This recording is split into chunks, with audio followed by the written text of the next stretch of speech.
I've been attached with the feeling of waking up with you by my side. Marami nga talagang mabula ang sobrang kinilig nang mapanood nga itong ating couple sa ASAP at talaga namang umaapaw nga ang kanilang chemistry sa isa't isa.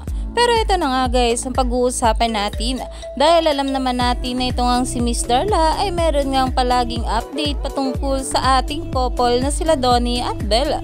At ayon nga rito ay meron nga raw birthday as a fraud si Belle at kailangan nga raw itong abangan dahil pasabog. Dahil grabe nga talaga siguro ang magiging kaganapan ng ating couple sa ASAP ngayong darating na go.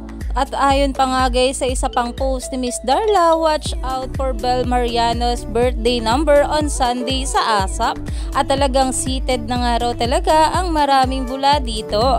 Lalong lalo pa nga at makikita nga muli natin itong ating couple na magkasama. Kaya naman inaabangan na nga ang darating na linggo dahil sa ASAP ay muli nga tayong kikiligin. Panigurado, himlay malala nga tayo dito. Kaya naman stay tuned lang tayo for more update kila Donnie at Belle sa mga susunod pa na ayuda. Dahil marami pa nga talaga tayong dapat abangan sa ating couple ngayong araw.